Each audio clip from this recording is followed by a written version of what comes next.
Hey, John, can you open? Because I can't see myself at first. And the last time I was looking like a fool. Welcome, y'all. Triple Crowns, we live. We are live, William.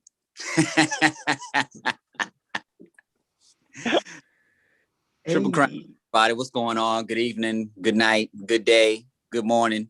Missed you. Hope everybody had a good week so far. We had Humpty Hump Day. So happy to be here. Hope everybody's ready for the next chapter. We have Mr. Darnley Hodge with us today, joining us. Yes, family. Absolutely. Thank you, brothers, for opening. Yo, we're back. So good to see everybody.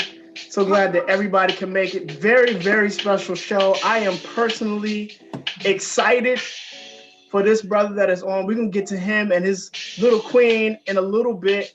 We want to open up first by hoping everybody's doing well. Put it in the chat how you feeling and everything like that. But the question for us to connect on right off the bat is, what is white supremacy? What is white supremacy? So throw that in the chat as the brothers and I converse on the situation. We'll look for your answers. And then we're going to talk to a very special guest who has done extensive research, documentation, and film on the subject. Has a lot to say and a lot you need to listen to what this brother has to say as well, Mr. Darnley Hodge. Tom, I'll start with you, brother.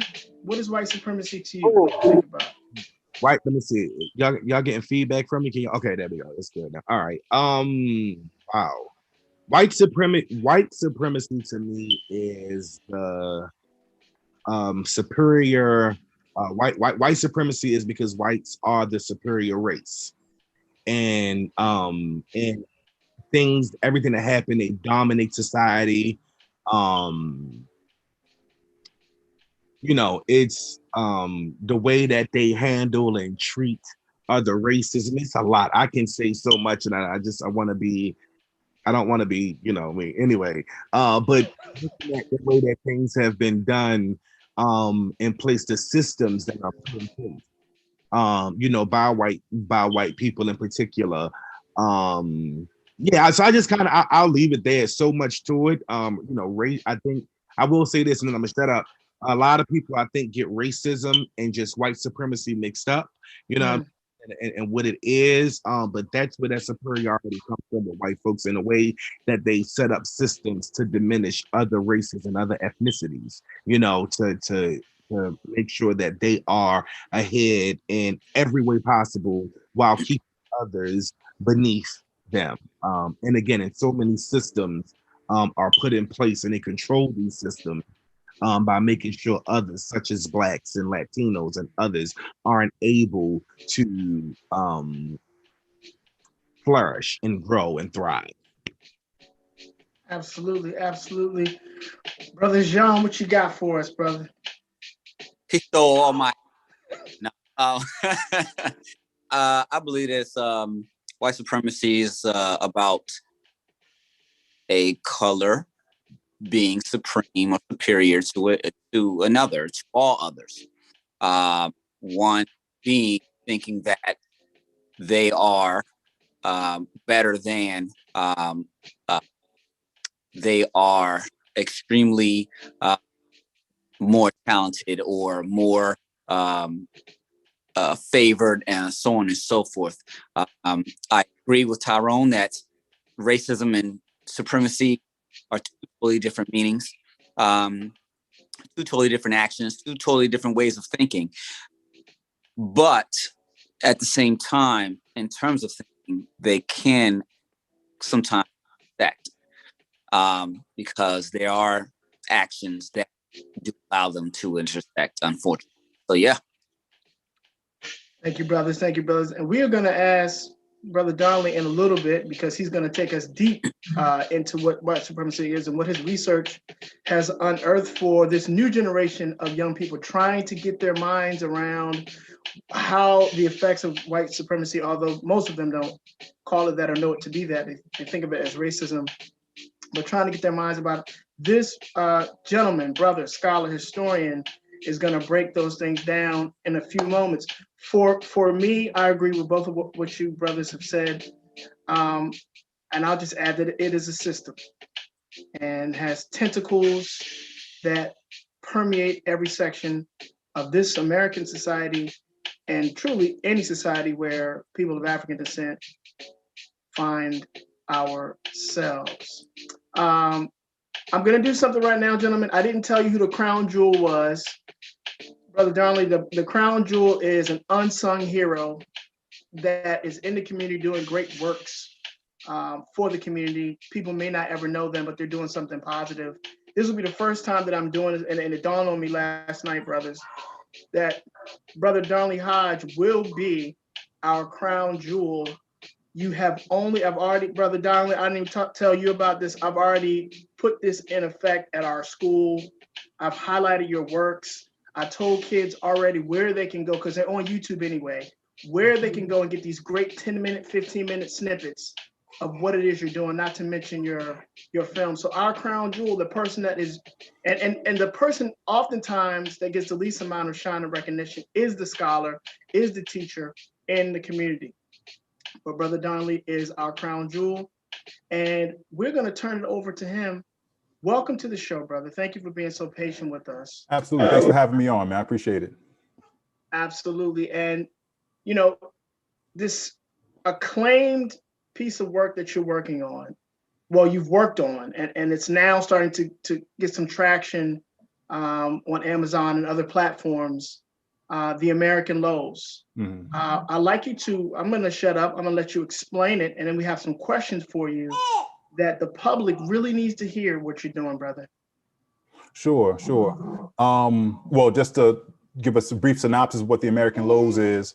LOWS, L-O-W-S, is an acronym for Legacy of White Supremacy. So the full name of the film is The American Legacy of White Supremacy.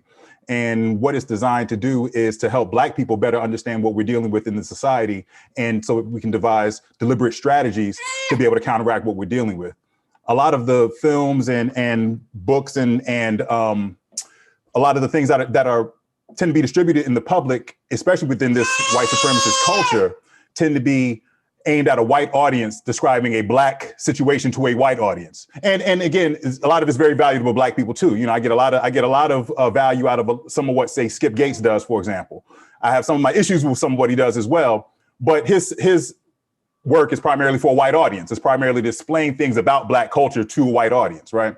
Mine is not. Mine is taking certain assumptions that we as Black people can all take for granted. And if you're somebody who's outside of our culture, there's some things that you just may not relate to, and that's fine, because you're not my primary target audience. So I think what's different about The American Lows versus some other pieces is that it's deliberately designed for a Black audience primarily. So much of the programming that's even designed supposedly for Black people today isn't really for us, unless it's something destructive. You know, they have no problem making something destructive exclusively for a Black audience, but when something that's positive or something uplifting, they try to say, oh, it's for everybody, right? It's for a universal audience, it's multicultural and all this kind of other stuff. But I do believe that we need that laser-like focus on fixing our issue and on solving our own problems.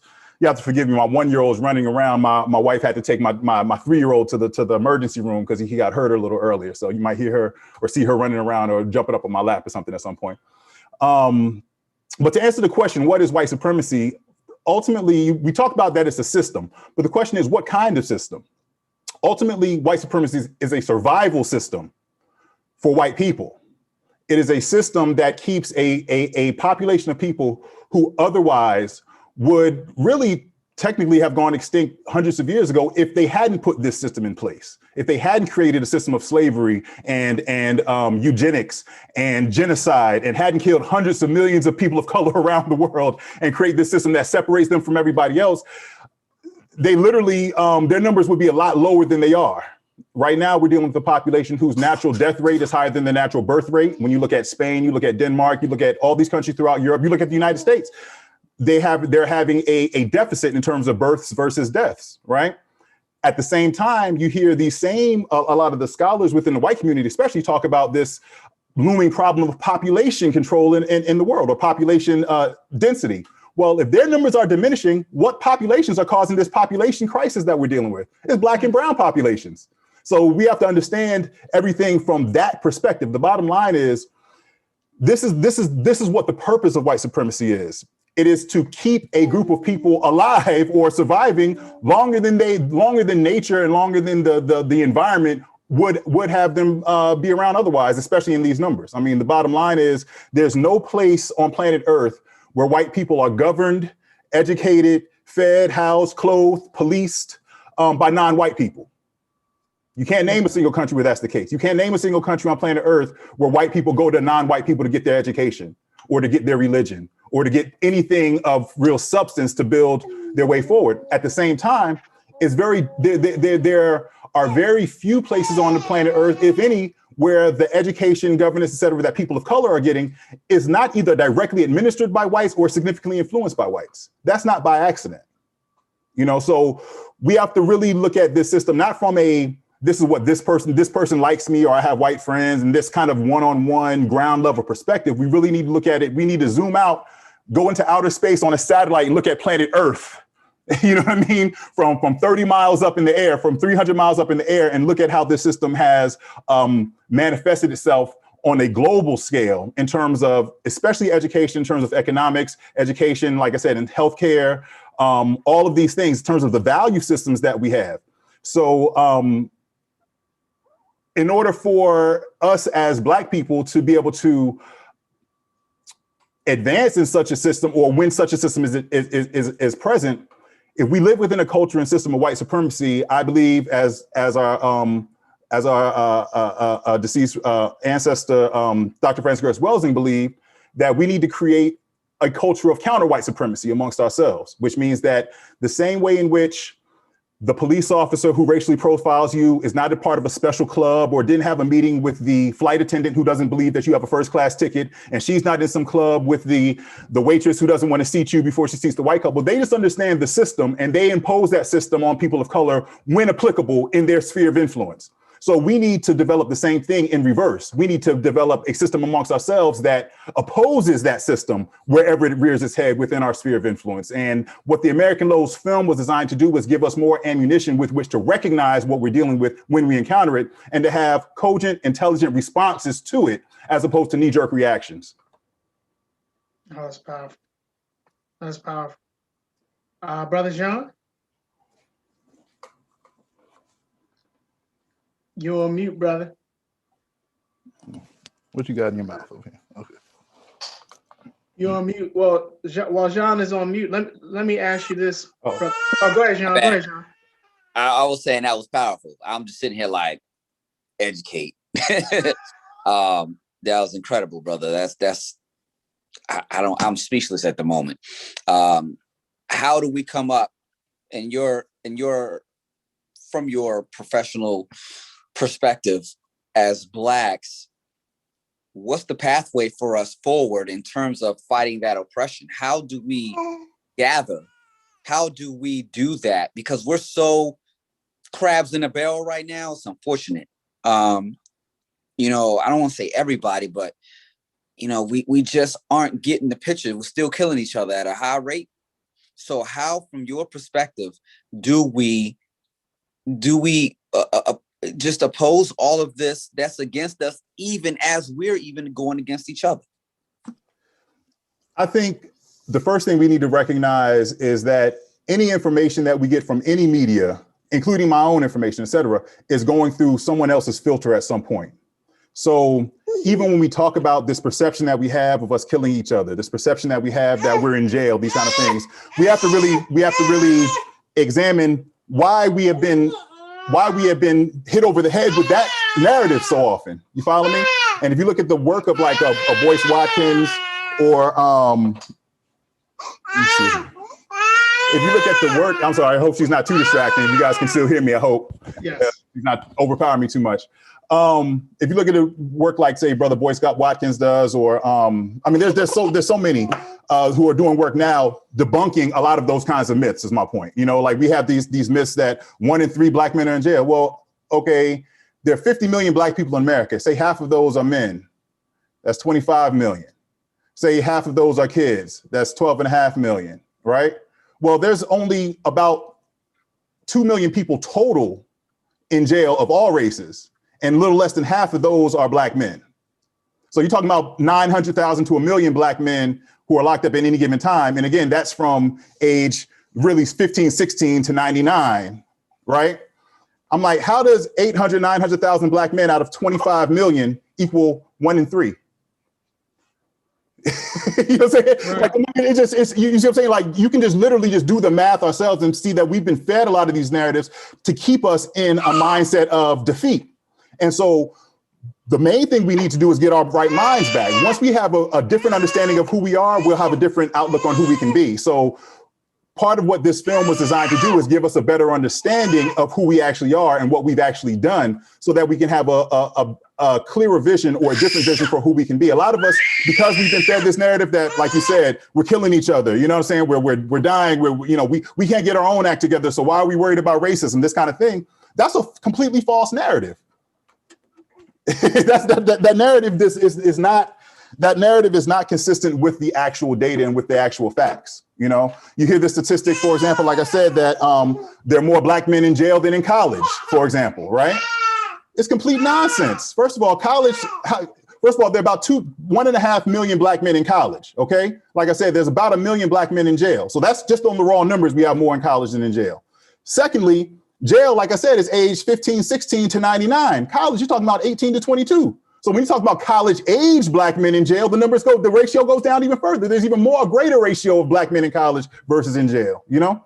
So in direct answer to your question, what I'm demonstrating is that just by having a different understanding, an accurate understanding of who we are, that right there undermines the system, because we often play out who we think we are based on what we've been told. One of the things that Runoko Rashidi says in the American Lows film, he's quoting an African-American scholar that he went up to a trip to Ghana with. And what the brother told him was, he said, what you do for yourself is based on what you think of yourself. What you think of yourself is based on what you know of yourself. And what you know of yourself is based on what you've been told. Mm. And so a lot of what we do for ourselves is based on what we've been told about ourselves by somebody else, or based on narratives that have been constructed for us. We have to understand that we are behind enemy lines. This entire system is set up against us. So that's the reason that non-Black people created HBCUs, for example. No HBCU was established by a Black person. No, the public school system was created almost not too far after slavery ended. Why? Because they wanted to control how we were educated. They didn't want us educating ourselves because they knew we would educate ourselves in a way that would actually free us from their system.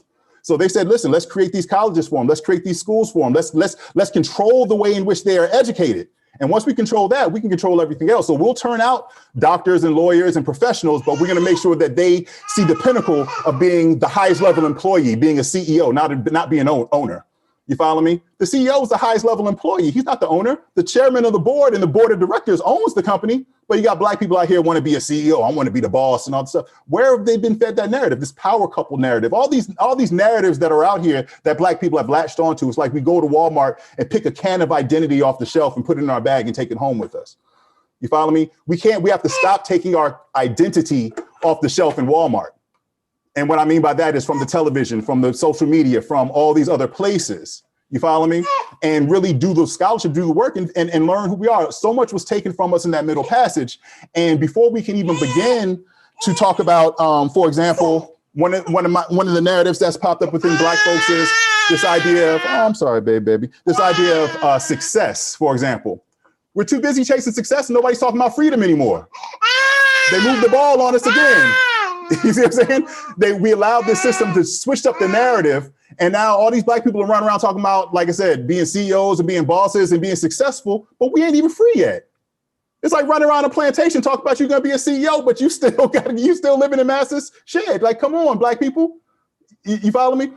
So, I hope I'm answering your question in that. What I'm saying is we need to get our right minds back. Once we get back to our authentic selves, to who we are, we stop following. And the thing is, it's nowadays it is so because there is a worldwide push against white supremacy now in an overt way. People of color, I'm talking about entire nations, Asian, the young Indian population aren't even calling India by its British name, which is India, name on the Indus River. They call it by the Indian name, which name I forget right now.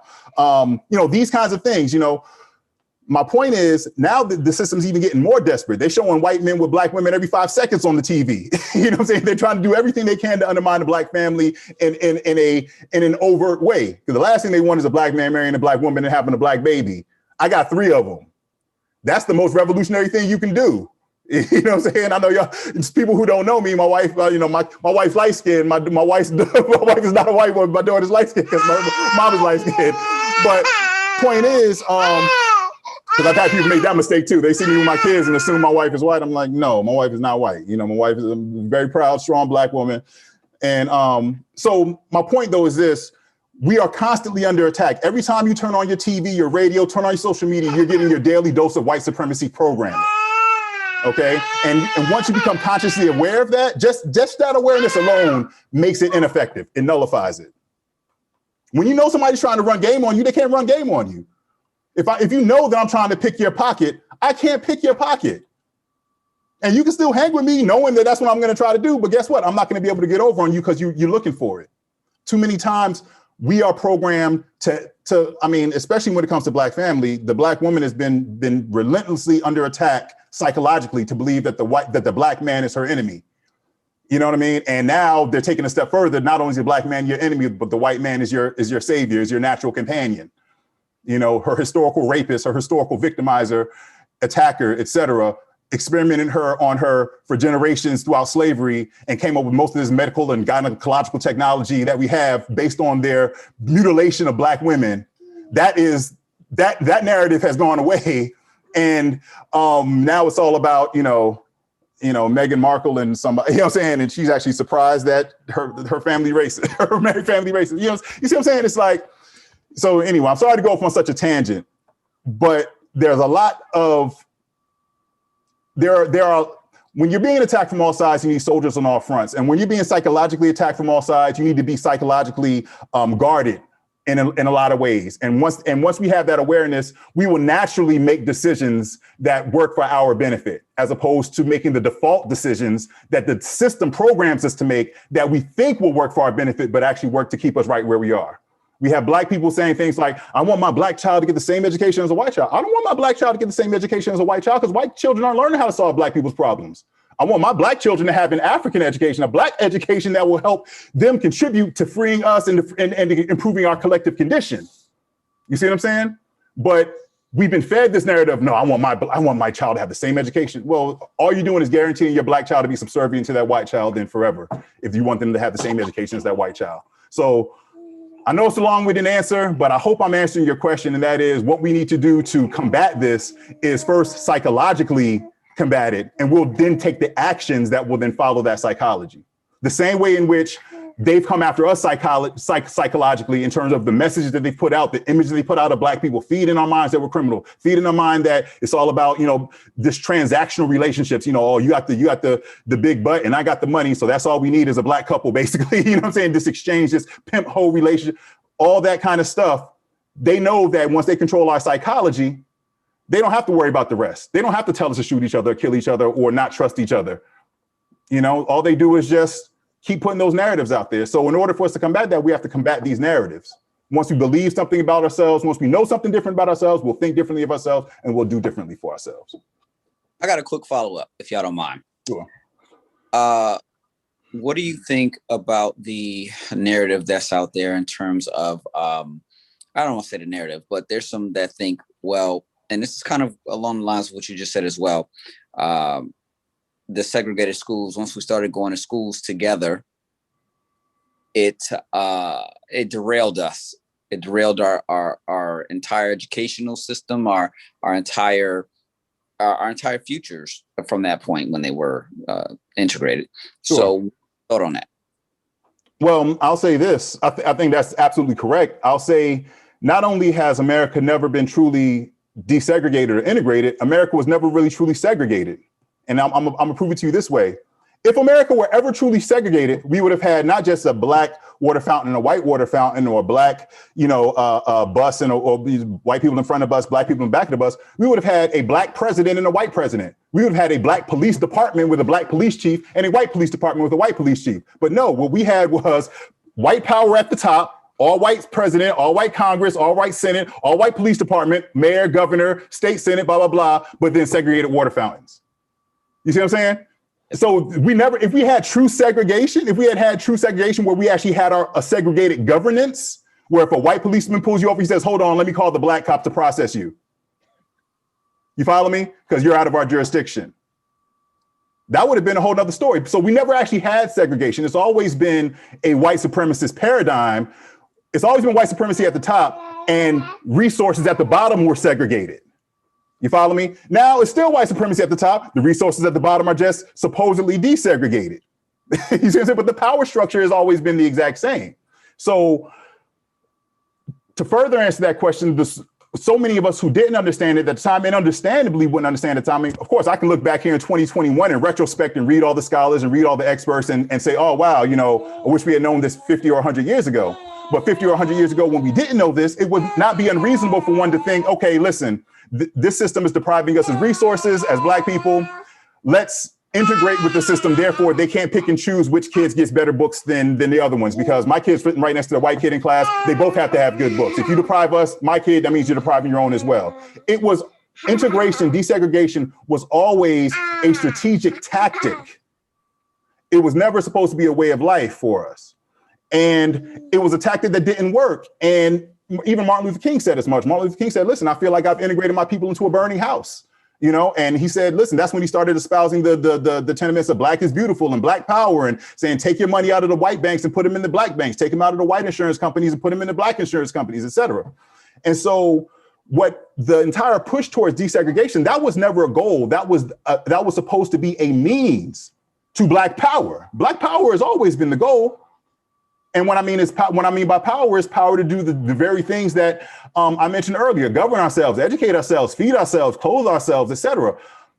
Be able to survive without having to depend on anybody non-Black. A white person in America, for the entire duration of this country, the average white person in America could be born in a white hospital with a white doctor, go home to his white home, go to a white daycare, go to white elementary school, white middle school, white high school, go to a white college, get hired out of that white college by a white company, work there for 30 years, provide for his white family, retire, and have never dealt with anybody non-white for anything significant their entire existence. And they've done that for generations by the millions in this country.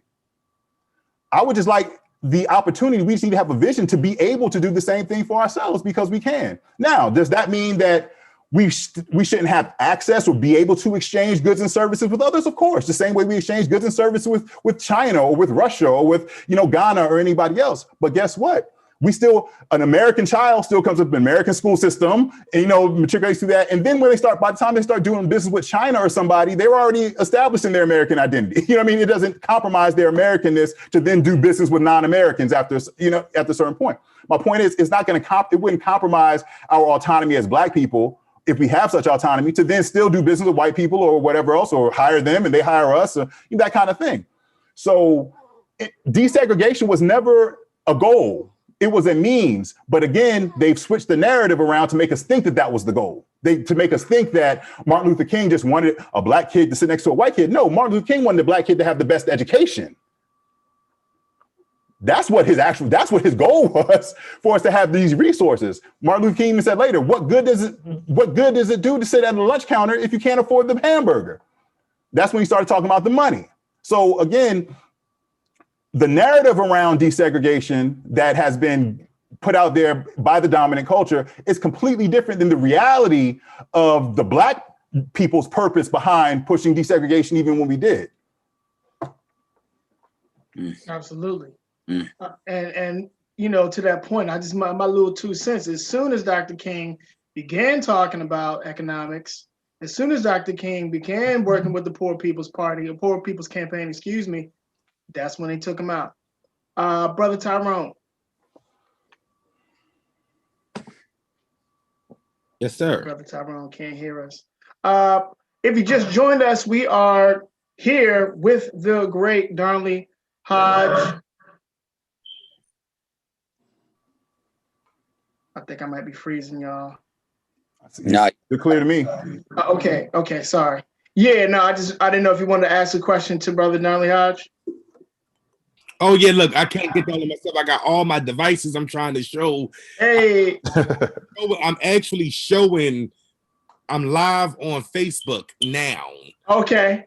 as we're going. So I'm trying to your viewers are waiting for you. I know y'all waiting. Give me a second, y'all. Well, while brother Tyrone lets his folks in, and well, I'm glad that's happening. Brother Darnley, I wanted to, well, first of all, if you just joined us again, we're here with Brother Darnley Hodge.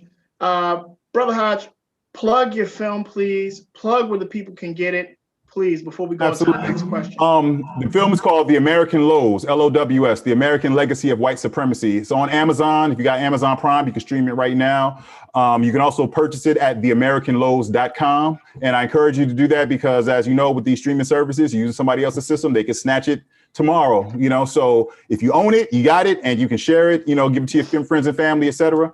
So The American Lows, you can also watch The American Lows web series on YouTube.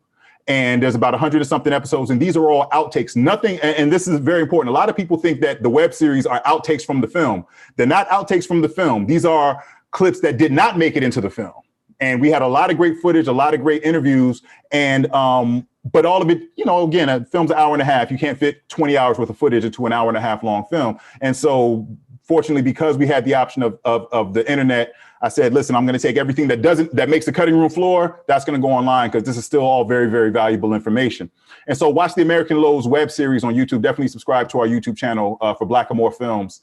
And you can watch it there. And of course, you can follow me on IG as well, Brother Sankara on Instagram. Yeah.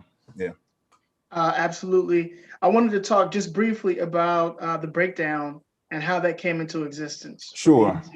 Well, The Breakdown was a 4-part series that I produced for BET for Black History Month this year. And in the wake of putting out The American Lows, I wrote up this idea and worked with a partner who pitched it to BET, and they picked it up for their digital platform. And I decided to do 4 episodes because I wanted to do a complete series arc, but I also wanted to touch on some aspects of Black history and culture that weren't necessarily familiar to a lot of our own people, and that I thought would also inspire a lot of us to want to go digging further. You know what I mean? And go deeper down that rabbit hole and learn more about who we really are. So the 4 episodes we did were on the African origins of astrology. That was episode 1. Episode 2 was the African origins of cool, the concept of cool. And, as we know, as Black Americans, being cool is kind of like our identity thing. But a lot of us need to understand that nothing is new under the sun. And there's actually a concept in the same concept of cool exists and existed in the continent prior to us coming over here. And in Nigeria, they call the concept of Otutu, which literally means cool, which means relax, calm. And they use it in the same context as we do. They also have a concept called Ephesi, which is basically like swag. How you carry your cool, how you demonstrate your cool. So my point, though, in doing that episode was to show these links, right? Episode 3 was about Black English, the way Black people talk, the way we have manipulated the English language to be able to fit the way an African person thinks. Again, the narrative around Black English has been one of ignorance. Black people just don't know how to talk. They didn't know. Well, that's not true. We are speaking a foreign language. And when you're speaking a foreign language, there are certain concepts that don't exist and expressions that don't exist in that language because they don't think the way you think. You follow me? So because we're speaking a foreign language, we often have to take this English language and twist it and manipulate it and bend it so that it makes sense to an African mind. So that's why when I see, we'll see, it's not good enough to say, oh wow, that's a very nice sweater you have there, JP. It's like, yo, that joint is dope. That joint is hot. That joint is, because it resonates differently with an African mind. So that's what the Black English episode is about. And the fourth episode we did was on the Maroons. And this was a direct rebuttal to a lot of the sentiment that I've seen being put out there, again, I think falsely on social media by a lot of these most likely trolls, because you have a lot of people on social media posing as conscious Black people who are really the enemy. And they're putting out this narrative of, I'm not my ancestors. I'll put my hands on you. Or I'm not my ancestors. I'm turning the other cheek. This nonsense, this concept that our ancestors just kind of laid back and just let anybody abuse them, this kind of nonsense. But I'm like, yo, that's completely not the case. The reason that nonviolence was such a hard sell for Martin Luther King is because we had always been doing the opposite. The reason he had to train his people and they had to have so many trainings and you had to be trained to be part of one of those nonviolent protests, because we would always fight back. And that's what the history shows. So that's what the Maroons episode is about. And it also ends with a sister who's repatriated to Ghana just to show, just to demonstrate that is the behavior that we've always had. We've had our ancestors, a lot of them fled the US, went to Canada, went to Mexico, went to the West Indies. And a lot of that spirit is still alive today. There are over like 5,000 Black Americans living in Ghana alone, living in the Accra area alone in Ghana, And so the series arc of The Breakdown for BET Digital, there are 4 episodes. It starts in ancient Africa and it ends with a sister who goes back to Africa. And that's by design as well, to create within 4 episodes, a full circle of understanding and that our people can walk away with. And I did that assuming that they may not do more episodes, and it turns out they're not picking up any more episodes right now. But these 4 are pretty complete, and hopefully they'll still resonate with people. They're still picking up traction, and who knows? They might come back to me in 6 months and say, "Hey, man, these shows did better than we realized. We want to order some more episodes." So that's The Breakdown. So if you can watch that on BET's YouTube channel as well, it's hosted by a comedian named Clarity, Sharp Brother, who's coming up, and it's a really good show. A lot of people dig it, so definitely watch The Breakdown on BET's YouTube channel. Absolutely. I've already put my students and my school family onto it. Before Brother Tyrone jumps here, let me ask you this. Speaking of young people, and you already answered a question that I didn't get a chance to answer. In terms of your target, have you to this point thought of conceptualizing the materials that not only that you produced, but I heard you mention a couple of our great scholars, Dr. Welsing, and others, and making that into some kind of palatable curriculum for urban schools and areas? Because we need, if you're not thinking about it, brother, please think about it, because I'm telling you, I've been teaching history. When I taught history, I had to teach out of my college books because the curriculum was non-existent in Baltimore City, to name probably all the urban areas. I thought I had my portfolio here, but yes, I have a curriculum. I was about to pull it out just now, but it must be upstairs. Yes, there's a curriculum. This film is actually, I'm turning it into a course. So, and because the film is in 13 chapters, it fits very well within a 12 to 15 week course, college course into a semester. And yes, there's a full curriculum that I'm almost finished with, and that's packaged with the entire film printed, like a transcript of the film with the curriculum in the back and a DVD of the film. So you'll be able to watch the film, read along with the film, and then wrestle with some of the questions and perspectives in the curriculum. And I did that deliberately because I wanted to make sure I wanted to design a curriculum that the instructor can't get in the way of.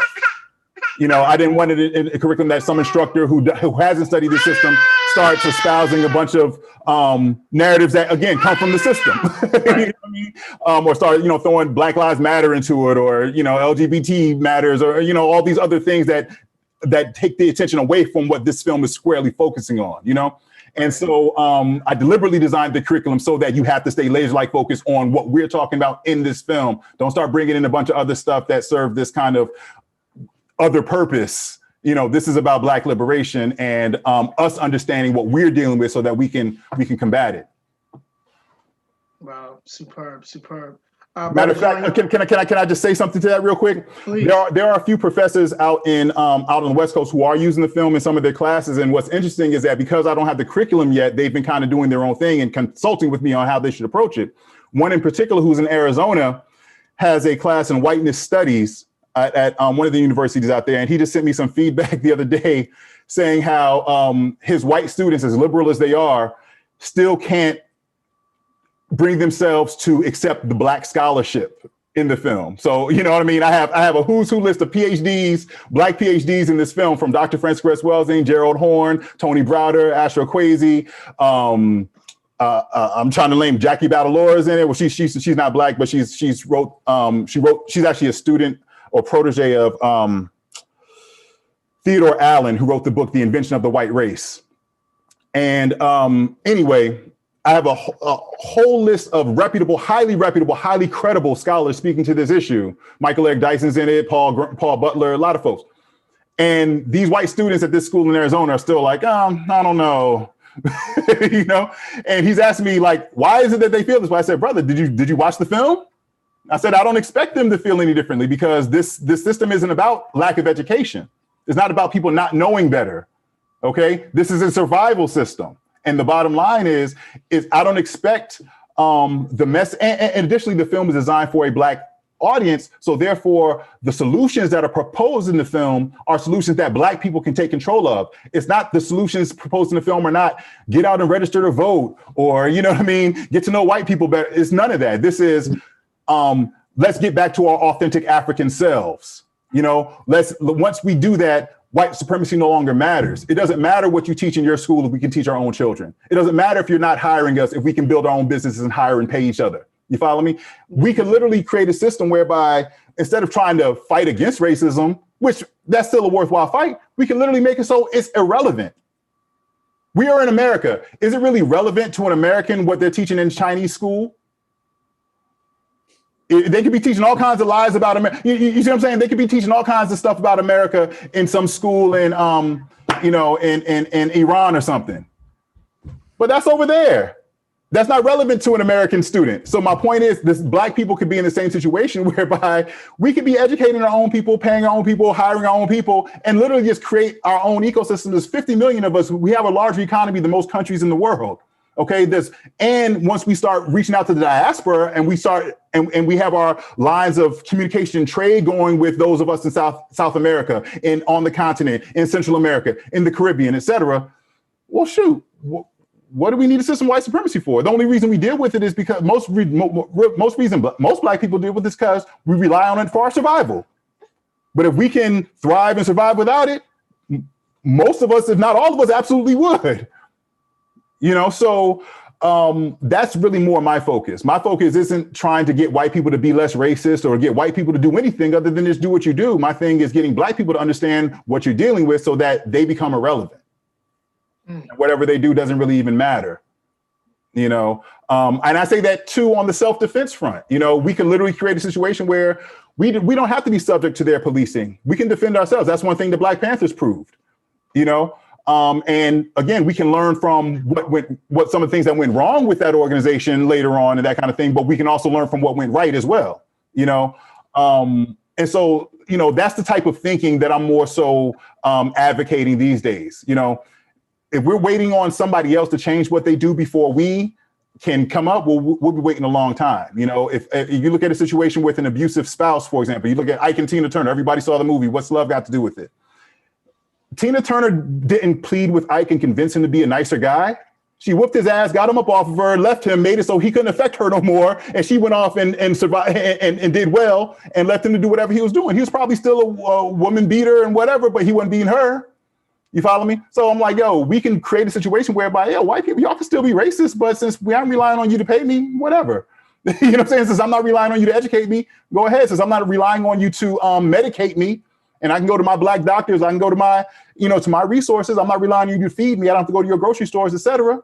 So to me, that is a realistic objective that we can have. Whether or not we achieve it within our generation or our lifetime is a different story. But there are pockets where nothing is sort of like it's not binary, like on or off. There's gradients in there. You know what I mean? So there are certain degrees of that we can exercise right now, especially on the education front. You know. For my children, they can go to any school and it won't really matter because whatever they're learning in that school, I'm going to put it into context when they come home. So they can teach them whatever they want to try to teach them in their school. But as soon as they come home and I'm like, okay, well, look, let me tell you that, those weren't wooden teeth in George Washington's mouth. You know what I'm saying? Those types of things, that's how we combat this system. That's how we make it so it's irrelevant. It can literally be irrelevant. Mm-hmm. What they think about us could be just as irrelevant as what somebody over in Kazakhstan thinks about us right now, or somebody in freaking, wherever. If somebody told you right now, William, yo, this dude over in North Korea was like, man, F William Soul. You'd be like, so? I'm never hiring him. I'm never giving him a job. He'll never work in North Korea. You'd be like, so? Right. You see what I'm saying? Yep. So we can create that same dynamic wherever we are, you know? Absolutely. Brother John? So what was your motivation? Where did this start? Where did you, you know, it had to start from, you know, young age, middle school. Where did it start? Where did it start for you? Well, I grew up in Virginia. I grew up in Northern Virginia. And so, you know, granted, where I grew up, there was a pretty even distribution of white kids and black kids and Latino, you know, it's about really kind of evenly mixed, but we still had all white teachers, all white women teachers. And I grew up just like most black kids, getting in trouble for stuff that the white kid next to me didn't get in trouble for, getting sent to the office, getting my parents called for stuff that the white kid next to me didn't, you know, so that's the earliest stages. But then as you get older, what happens is you start getting suspended. You get in a fight with a white kid who started with you get suspended and he doesn't. Or I get suspended, maybe specific, I got suspended and he didn't. You know what I mean? These kinds of things. So you become aware that, you know, you know, look, by the time I was in 5th, 6th grade, my mom would ask me something. I'd be like, she'd be like, darling, why do you clean your room? I'd be like, because I'm black. You know what I'm saying? Like just joking, but I was aware, you follow me, just of the system and of the culture that I was in.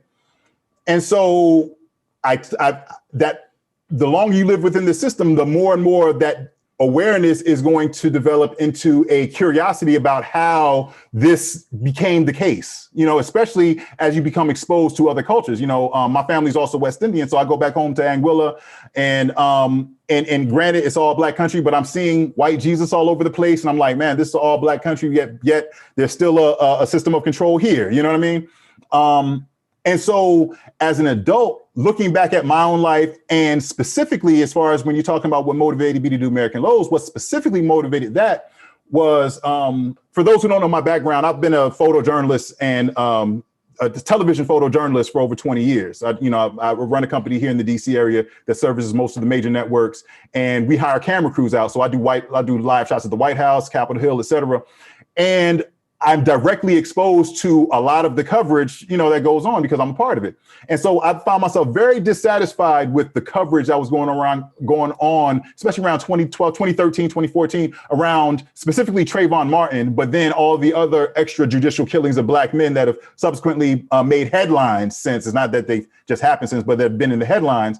And I'm watching this narrative again, talk about, well, we need to talk about policing, and we need to talk about how these police are trained. I'm like, this is completely, this is not what's causing this. These police are a reflection of their culture.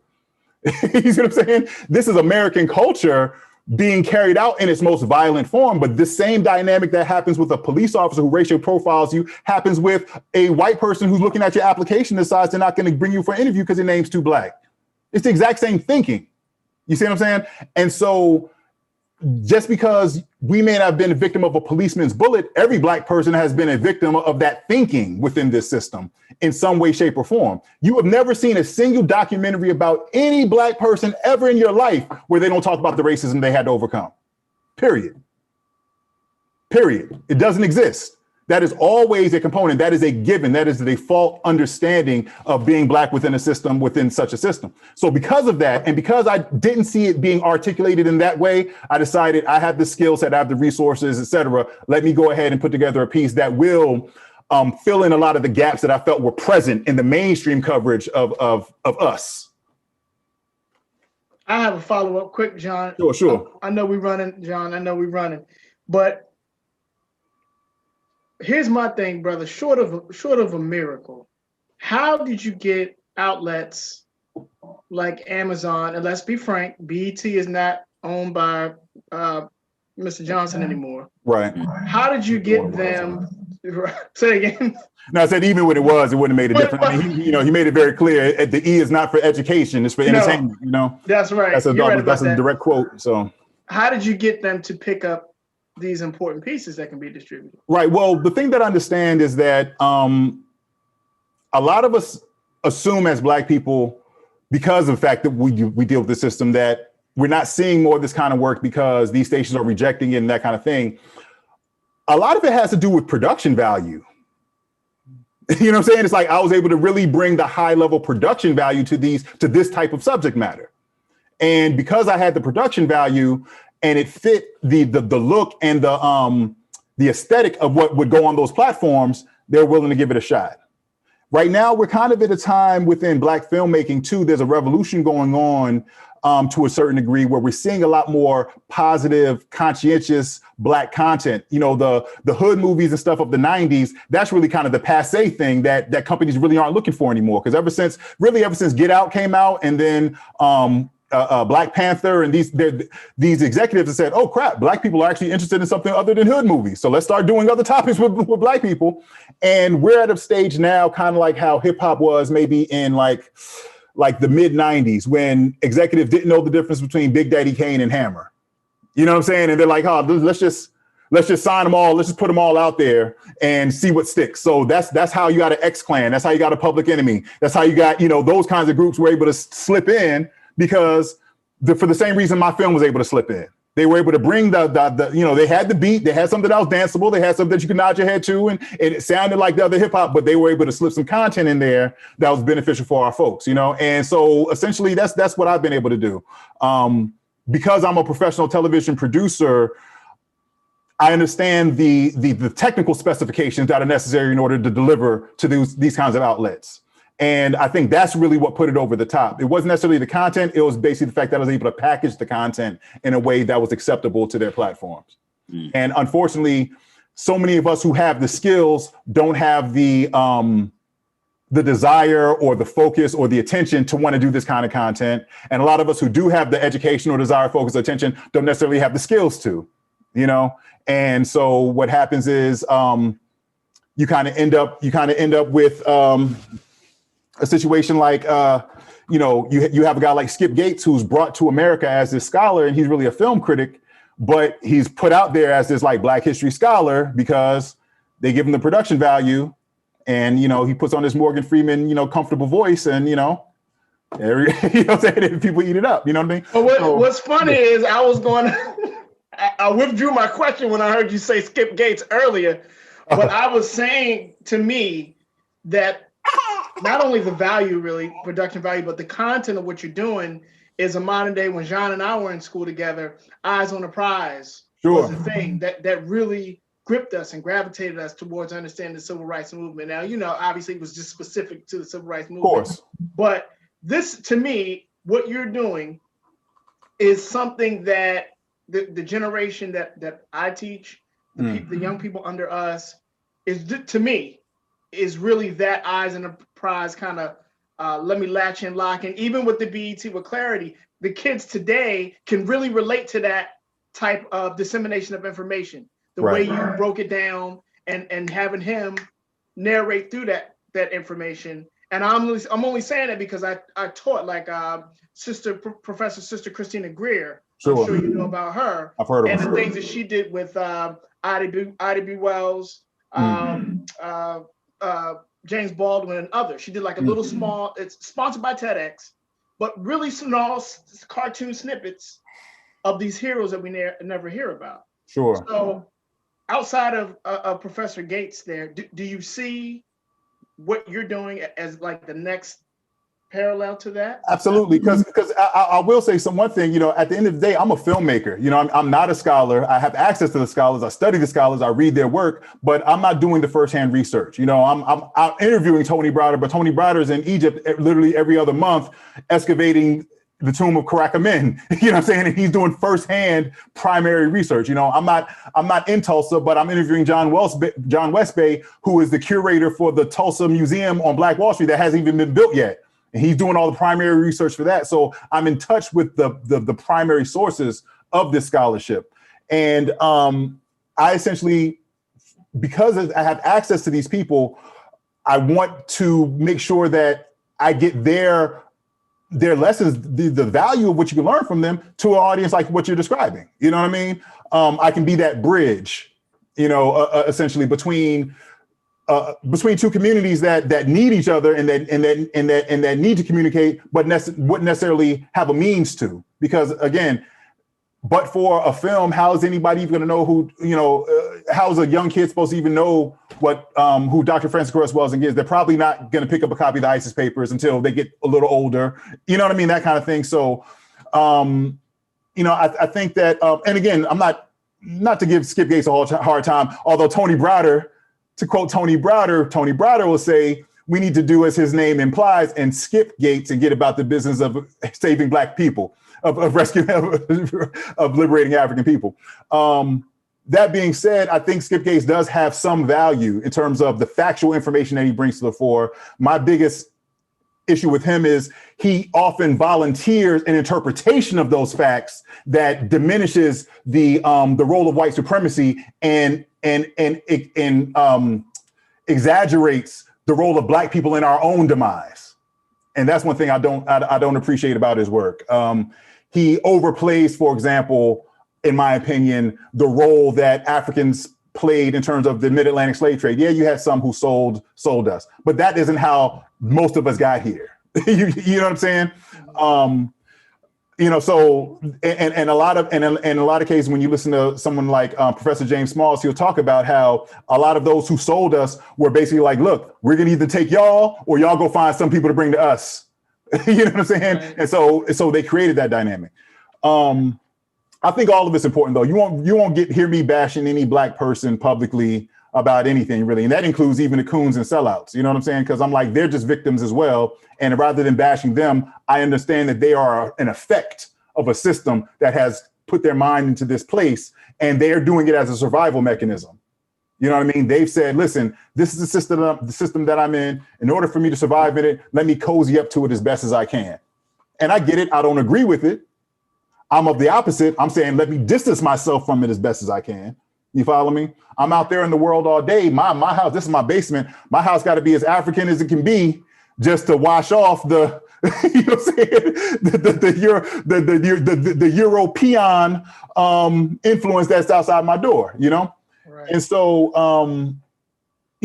but my point is, my motivation for doing what I do is the same motivation that some of these prominent coons and sellouts have for doing what they're doing. We're all just trying to survive within the system that wasn't made for us, you know? And rather than me accepting this system as the default sort of norm, I'm saying, no, there has been a better way. We can learn from that, take that information, bring it forward, and regain a lot of what we have lost, as well as learn lessons from how we lost what we lost to make sure we don't lose it again. One of the things that people often talk about is this concept of like healing, right? Like you'll hear people say, well, we need to heal. We need to heal as a people, right? But my answer to that, and I agree, but what I encourage people to do is really fully think out what healing represents, what healing actually means. In other words, when you have a cancer, right?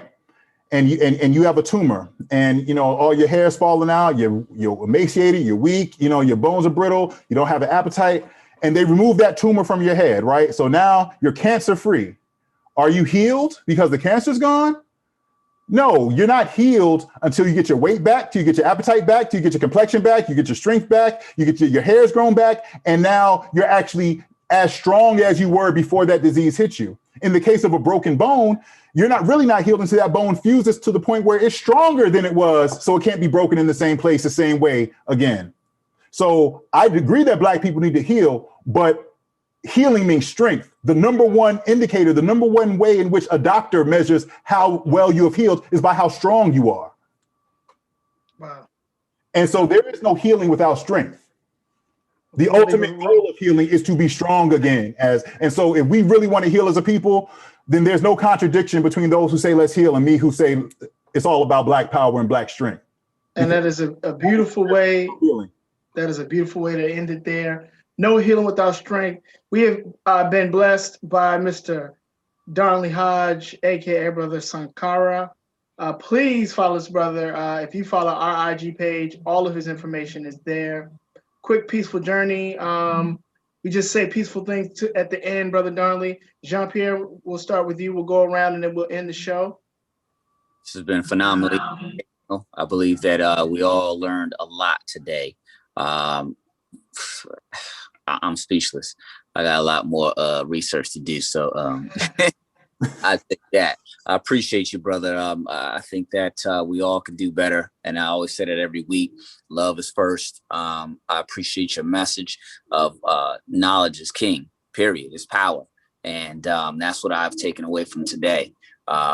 We all have a lot more to learn, a lot more to grow from and into. And if we are able to dispel some of the myths, some of the things that we've been told, some of the marketing that's been placed in our minds and our forefront daily, all the time. I got your message, brother. See, I'm speaking it. I got you. You got it. You got it. That's what it is. I don't even watch commercials because it's just trying to sell me too much. You know what I'm saying? Exactly. Like, I already know what's going on here. But to your point, y'all, we can do it and we will do it. Just gathering the right information and upward will be good. Tyrone, what it is, brother? You've been quiet all day long, brother. Now, go. I was waiting. I'm sorry, I got to run quick because I have a training that started at 7 that I'm late for. But just like you, John, I got a lot of research. I love to hear knowledge. I will say for me that it's information in here that this brother put out that's definitely going to make me go and do my research, educate myself even more on because of my experiences and where I've come from. I have a difference of opinion, when it comes down to some things. I will never say that anyone is wrong, but I definitely have differences of opinions. But I appreciate anybody that takes time to educate others, on what they need to know. So I appreciate that. I always talk about educating people. Y'all know that, that's my thing. I say that anyway. So educating folks. So I definitely appreciate you, bro, for doing that and the platforms that you are on and putting the information out there. We did have some folks, we didn't really get time to talk about the comments, but we did have some folks to come through and say, thank you for this information. This is valuable information. Some folks, have some, again, others came and said they got to do research and want to know some things that they've heard tonight as well. So that's good. I mean, it sparks up people to go and take and, look and do research and find out things for themselves. Like that's amazing to me. So thank you for coming here and sharing with us, even with the baby. So that's great. Yeah, thank you. Thank you, brother. The whole show.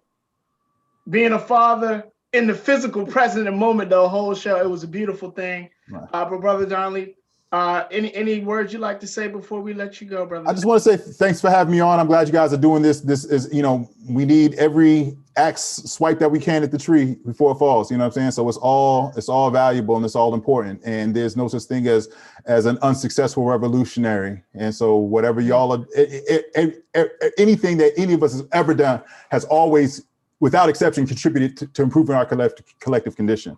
So, and this is part of that. So I appreciate y'all having this platform, and I just wish you nothing but success on it, and hope it builds up, keeps building more and more.